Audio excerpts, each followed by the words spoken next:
Statistik menunjukkan daripada 2025 kepada 2026, jumlah populasi manusia semakin meningkat. Pernyataan ini dapat dibuktikan lagi dengan betapa mudahnya kita dapat melihat ibu mengandung, bayi dan kanak-kanak kecil di pelbagai tempat. Tapi pernahkah kita terfikir, apakah amalan pemakanan bagi ibu mengandung, bayi dan juga kanak-kanak kecil?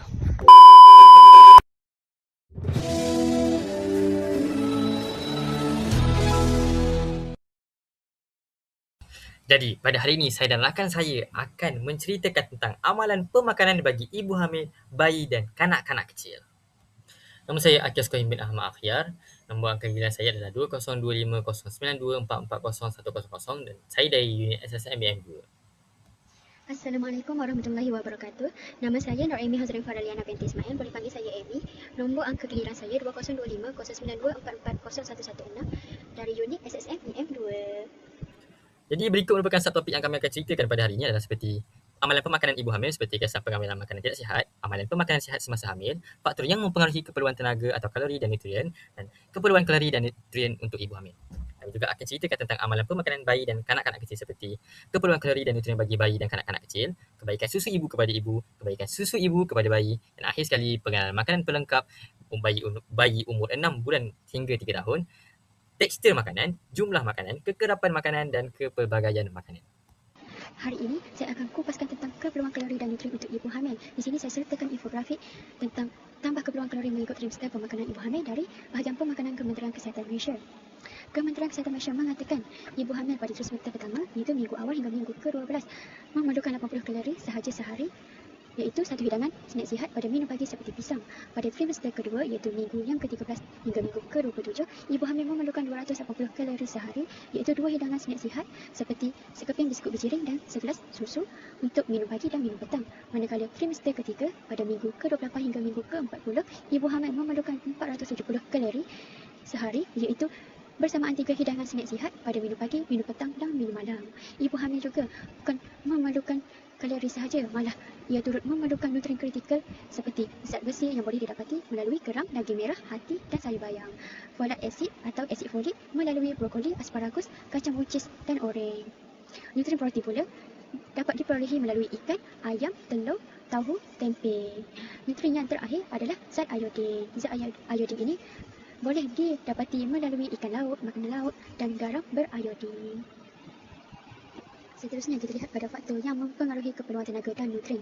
Faktor yang pertama adalah tumbuh-besaran janin.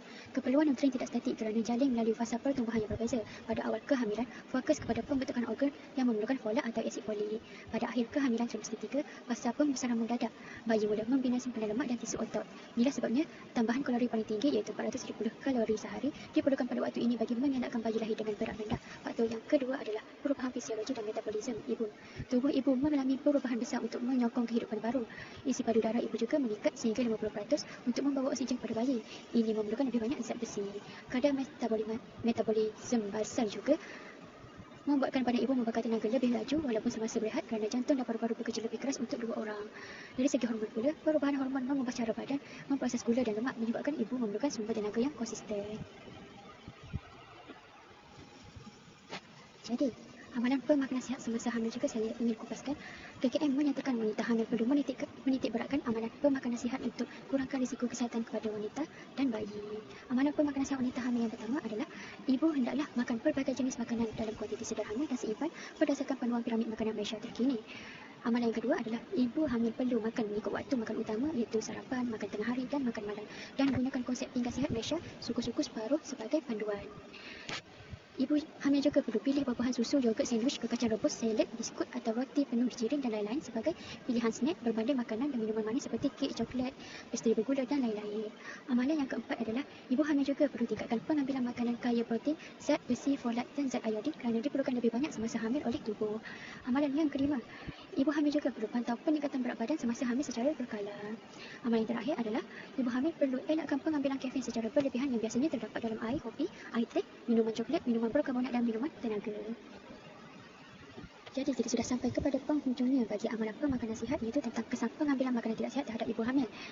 Jika peningkatan berat badan semasa hamil lebih daripada saranan, maka ibu hamil akan berisiko mendapat penyakit diabetes semasa kehamilan atau tekanan darah tinggi semasa kehamilan.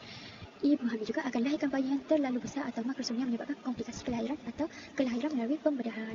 Ibu hamil juga suka menurunkan berat badan kepada perasal sebelum kehamilan. Secara tidak langsung, masalah berat badan akan berterusan pada kehamilan yang berikutnya. Ibu hamil juga akan berisiko mendapat penyakit obesiti dewasa. Begitu juga bayi akan berisiko menghidapi penyakit obesiti kanak-kanak, seterusnya obesiti semasa dewasa. Manakala, jika peningkatan berat badan tidak mengikuti saranan, contohnya peningkatan berat badan semasa hamil kurang daripada saranan, maka ibu hamil akan mengalami kekurangan nutrien, itu anemia.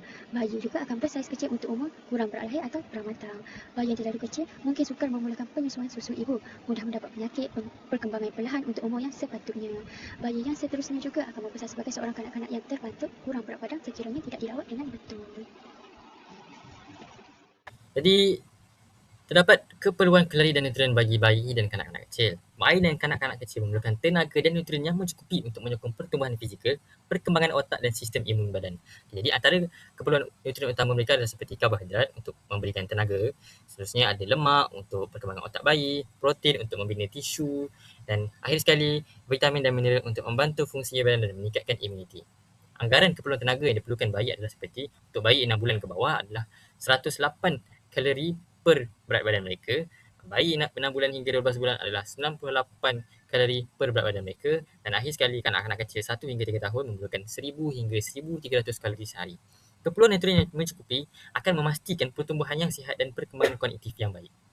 Seterusnya, kebaikan susu ibu kepada ibu. Jadi penyusuan susu ibu bukan sahaja memberi manfaat kepada bayi, tapi juga dia memberi faedah kesihatan kepada ibu itu sendiri. Jadi antara kebaikan yang ibu dapat adalah seperti dapat mengecutkan rahim dengan lebih cepat selepas bersalin. Seterusnya, mengurangkan risiko kanser payudara dan kanser ovari. Seterusnya, membantu ibu mengurangkan berat badan selepas bersalin. Seterusnya, mengurangkan risiko diabetes jenis 2 dan penyakit jantung. Dan akhir sekali, menguatkan ikatan emosi antara ibu dan bayi. Dan faedah tambahan pula adalah susu ibu ni dapat menjimatkan kos ibu itu sendiri. Jadi bagi kebaikan susu ibu kepada bayi pula adalah susu ini mengandungi nutrien yang lengkap dan seimbang. Susu juga mengandungi antibodi dan yang melindungi bayi daripada jangkitan penyakit-penyakit. Seterusnya, susu mudah dihadam oleh sistem pencernaan bayi. Susu juga membantu perkembangan otak dan sistem saraf bunyi. Dan akhir sekali, susu mengurangkan risiko cirit-birit, jangkitan paru-paru dan alahan. Okay?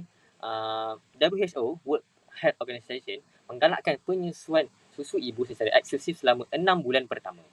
Jadi, mari kita kenal makanan lengkap bagi bayi 3 tahun ke bawah sehingga bayi 6 bulan.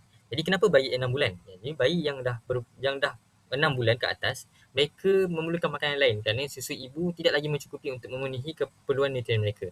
Jadi, contoh tekstur makanan mereka kenalah bermula dengan makanan yang lembut dan dikisar kerana waktu itu gigi mereka masih lagi dalam proses pertumbuhan. Seterusnya, ibu bapa boleh berangsur kepada makanan-makanan yang dicincang. Okey.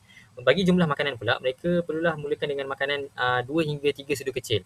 Okey, dan ibu bapa boleh menaikkanlah jumlah makanan ni mengikut selera bayi. Seterusnya, kekerapan makan pula, untuk bayi 6 hingga 8 bulan, mereka perlu makan 2 hingga 3 kali sehari. Untuk bayi 9 hingga 11 bulan, mereka perlu makan 3 hingga 4 kali sehari. Dan bagi kanak-kanak kecil yang berumur 1 hingga 3 tahun, mereka perlu makan 3 hidangan utama dan snack sihat. Okey, jadi pelbagai makanan pula adalah seperti bijirin, nasi, sayur-sayuran, buah-buahan, ikan, ayam, daging dan produk tenusuk. Ibu bapa perlulah bagi makanan mengikut piramid makanan dan juga mengikut kesesuaian dan selera bayi tersebutlah. Jadi, makanan yang lengkap dan seimbang dapat membantu mencegahkan kekurangan nutrien dan menyokong pertumbuhan bayi. Jadi itu sahaja daripada kami tentang pemakanan sihat bagi ibu mengandung, bayi dan kanak-kanak kecil. Terima kasih.